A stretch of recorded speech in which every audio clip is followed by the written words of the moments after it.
आज हमारे पास है एक्सरसाइज 2.1 क्लास 7 का ये एक्सरसाइज 2.1 है जो ना हम इसको अभी सॉल्व करते हैं। ठीक है, 2.2 क्वेश्चन नंबर 1 में कहता है find squares of the following,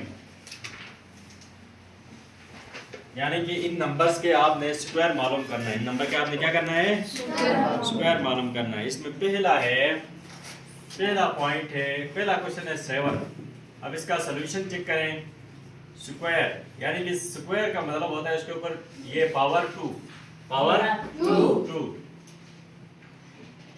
ठीक है, पावर 2 होती है ये। ठीक है, अब ये 7 का स्क्वायर का मतलब ये होता है कि 7 मल्टीप्लाई बाय 7।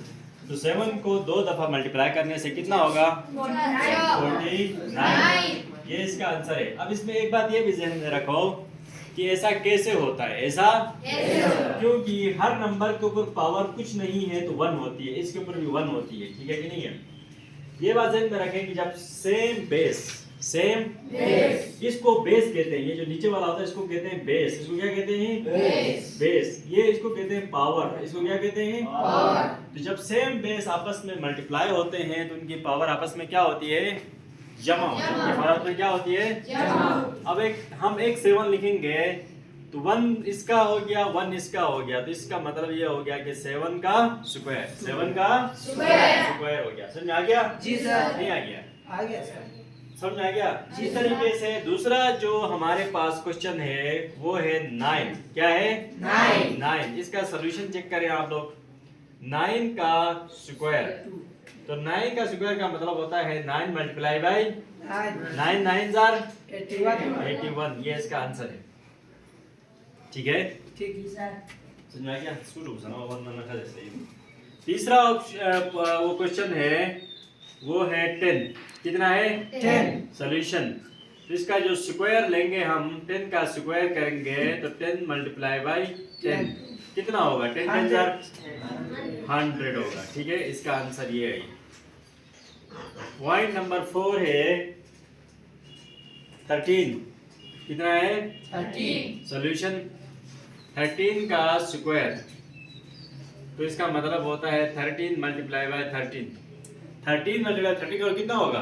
किसने बोला था?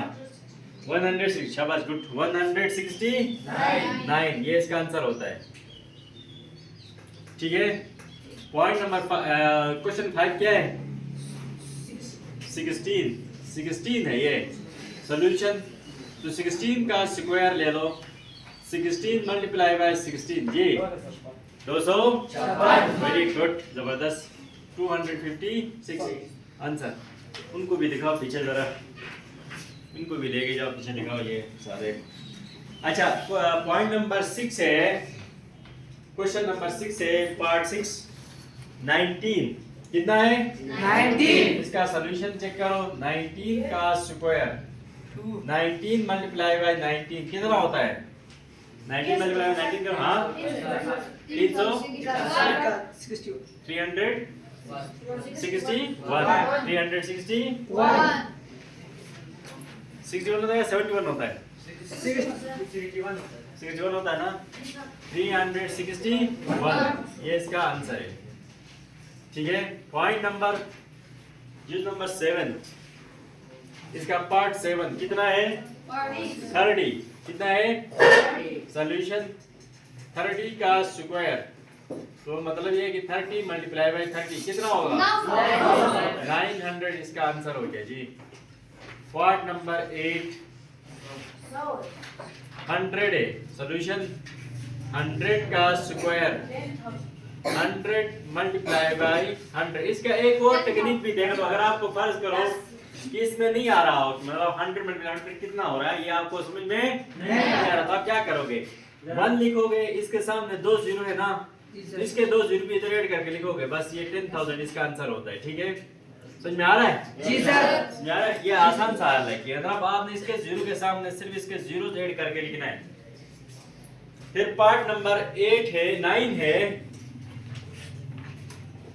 150। कितना है? 150। सॉल्यूशन, 150 का स्क्वायर, तो 150 मल्टीप्लाई बाय 150, ये कितना होगा?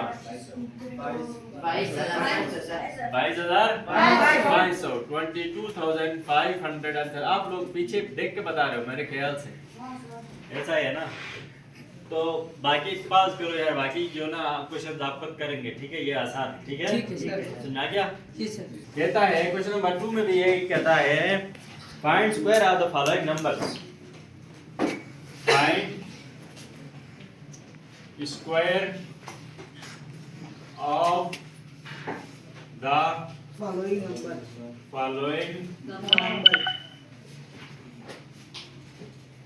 नंबर्स। पहला, इसका पहला पार्ट है, क्या है? 2/3 सॉल्यूशन। आप ये कह सकते हो कि टेकिंग स्क्वायर,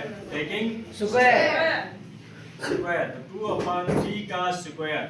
इसका मतलब ये है कि 2 मल्टीप्लाई बाय 2 और 3 मल्टीप्लाई बाय 3। 2 2 4 4, 3 3 9। ये इसका आंसर है, ठीक है? इसका कौन सा वाला पार्ट? ये पॉइंट वाला पार्ट में करूं? जी सर। पॉइंट वाला, इसका जुज नंबर 5 है, पार्ट 5 है 0.3।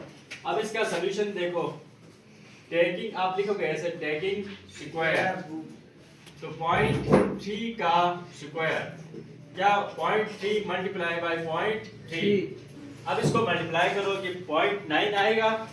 नहीं आएगा, 0.09 आएगा। क्या आएगा? 0.09। कैसे देखो, 0.3 multiply by 0.3, 3 3 jar 3 0 0 0 0 3 jar 0 0 3 jar 0 0 0 9 0 0।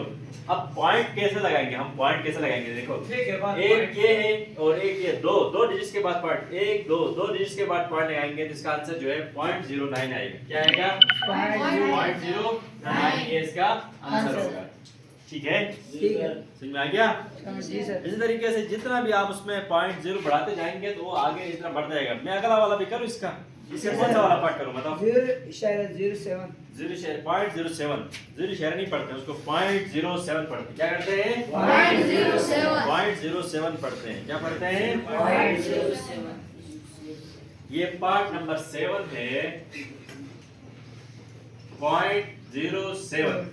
अब इसका सॉल्यूशन चेक करें। टेकिंग स्क्वायर, इसका स्क्वायर लिया तो 0.07 का स्क्वायर करो, क्या मतलब 0.07 मल्टीप्लाई बाय 0.07, दो दफा इसको मल्टीप्लाई करके। तो आप एक बात देख लें कि कितने जीरो, हाथ ना करो, वैसे टेक्निकली बताओ कितने जीरो आएंगे इसमें। जब जीरो नहीं होता है तो एक जीरो आता है। अब यहाँ पर 2 जीरो हैं तो कितने जीरो आएंगे जी? 2 जीरो आएंगे, 2 जीरो आएंगे, 4 जीरो आएंगे, 4 जीरो आएंगे, 4 जीरो आएंगे, ठीक है? इसमें जो है ना 4 जीरो होने का चांस ज्यादा है। 7 7 आर 49, 7 आर 49। अब आप इसको रफर में यहाँ कर भी सकते हो। देखो 0.07 multiply by 0.07, 7 7 are 49, 4 carry, 7 0 0 0 plus 4 4, 7 0 0 0 0 0 9 4 0 0 1 2 3 4, 1 2 3 4, तो ये 4 के बाद पॉइंट आएगा। हम देंगे 0.0049, ये इसका आंसर हो गया। ये इसका क्या हो गया भाई? आंसर हो गया, ठीक है? समझ में आ गया? जी सर। क्या समझ में आ गया? जी सर। किसी को कोई क्वेश्चन तो नहीं है? नहीं सर। चलो ये साफ करो। Question number, which of the following numbers following are perfect squares are the perfect squares? इनमें से कौन जो है वो परफेक्ट स्क्वायर्स है? पहला पार्ट, अब कैसे मालूम करेंगे हम कि ये परफेक्ट स्क्वायर कैसे होते हैं? ठीक है, पहला है 16। पहला क्या है? 16। इसको मालूम करना है कि ये परफेक्ट स्क्वायर है या नहीं। तो इसके लिए हम क्या करेंगे, इसकी जो है फैक्टराइजेशन करेंगे। क्या करेंगे? फैक्टराइजेशन। फैक्टराइजेशन करेंगे। फर्ज करो कि मैं करता हूँ 16 का फैक्टर्स करता हूँ तो 2 से 2 8s are 16, 2 से 2 4s are 2 2 2s are 4, 2 1s are 2, तो 16 के जो फैक्टर सॉल्यूशन में मैं लिखता हूँ 16 के जो वेक्टर्स हैं 2 multiply by 2 multiply by 2 multiply by 2 1 2 3 4 4 है। ठीक है, अब ये फैक्टर्स हैं, इन फैक्टर्स को अब हम क्या करेंगे? पायर करेंगे। पायर करेंगे। देखो देखो ये दो पायर एक जैसे पायर से, तो मैं इसको लिख सकता हूँ 2 का स्क्वायर मल्टीप्लाई बाय 2 का स्क्वायर। 2 का स्क्वायर होता है 4 और ये 2 का स्क्वायर होता है 4 मल्टीप्लाई बाय 4। जब से अब आपने देखा होगा कि सेम बेस आपस में मल्टीप्लाई होता है तो उनकी पावर आपस में क्या होती है? जमा होती है। किसने कहा था? शाबाश। जब सेम बेस आपस में मल्टीप्लाई होते हैं तो उनकी पावर आपस में क्या होती है? जमा होती है। तो यहाँ पर 4 का स्क्वायर हो जाएगा। क्या हो जाएगा? 4 का स्क्वायर। ये 16, तो ये 16 एक परफेक्ट स्क्वायर है। 16 क्या है? Perfect square. आप यहाँ लिखोगे 16 is a perfect square. perfect square. Square. और बाज नहीं भी होते, बाज जो है वो नहीं भी होते हैं। इसी तरीके से आप यहाँ जाएंगे तो ये 27 है, इसका दूसरा पार्ट है 27। सॉल्यूशन में जाएं। अब इसके 27 के हम क्या करेंगे? फैक्टर्स निकालेंगे। क्या निकालेंगे? फैक्टर्स निकालेंगे। 27 के हम फैक्टर्स निकालेंगे तो 3 से 3 9s are 27, 3 3s are 9, 3 1s are 3, अब 27 के फैक्टर चेक करो। 3 multiply by 3 multiply by 3 pair करो तो एक पायर बनता है, अगला पायर नहीं बनता। इस वजह से हम लिखेंगे 27 is a not a perfect perfect square. square। 27 is not a perfect square। ठीक है, जब जिसके फैक्टर्स का पायर नहीं बन रहा हो तो हम समझेंगे कि वो परफेक्ट स्क्वायर नहीं है। वो परफेक्ट स्क्वायर नहीं है। ठीक है, चलो इसमें से बताओ कौन सा वाला क्वेश्चन आपको डिफिकल्ट लगता है, वो मैं करूंगा। 625 करूं? 625 वाला मैं करूं? क्वेश्चन नंबर है 8.8 है। 625 है सॉल्यूशन। अब मैं 625 के फैक्टर लेता हूं तो मैं किससे करूंगा? 2 से नहीं होता है। होता है?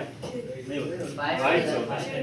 5 1s are 5, 1 is a 12, 5 2s are 10, 2 is a 5 5s are 25, फिर 5 से 5 2s are 10, 5 5s are फिर 5 से 5 5s are फिर 5 से 5 1s are 5। तो 625 के मैं फैक्टर्स लिखने शुरू करूंगा।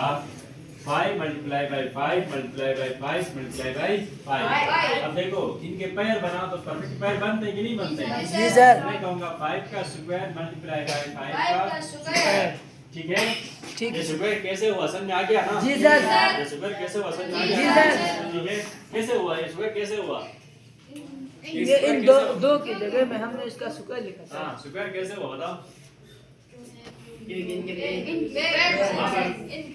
हाँ, बताओ ना। सर ये 5 2 थे इसलिए देखो ये ऐसा होता है कि जब सेम बेस आपस में मल्टीप्लाई होते हैं तो उनकी पावर आपस में जमा होती है। पावर आपस में क्या होती है? जमा होती है। अब इन सब की पावर आपस में जमा हो सकती है। देखो 1 1 1 1 1 प्लस 1 प्लस 1 प्लस 1 कर दिया 5 की पावर 4 होती है। 5 की पावर 4 होती है। देखो यहाँ पर ये 5 की पावर 4 है ना।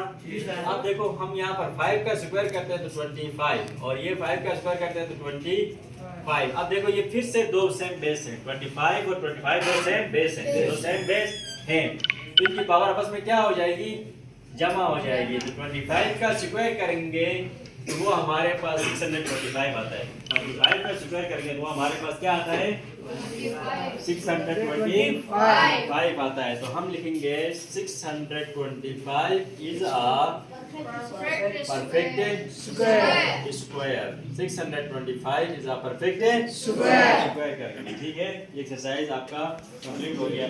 स्क्वायर्स बिटवीन 1 and 1 and 1 0 1 1 1 और 1 0 के दरमियान परफेक्ट स्क्वायर मालूम करो कहता है। इसका सॉल्यूशन बहुत आसान है, कुछ मैं करता हूं कुछ आप करें। पहला परफेक्ट स्क्वायर कौन सा आएगा? 2 नहीं, 2 परफेक्ट स्क्वायर नहीं, 4 परफेक्ट स्क्वायर। 2 2 आर 4, यानी कि एक नंबर को उसी नंबर से मल्टीप्लाई करने से जो नंबर आता है वो परफेक्ट स्क्वायर कहलाता है। क्या कहलाता है? Perfect square.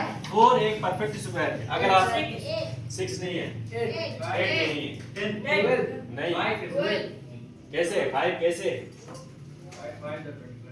अबे भाई 2 2 आर 4 होता है ना, 5 को कौन से दो नंबर मल्टीप्लाई करोगे 5 आएगा?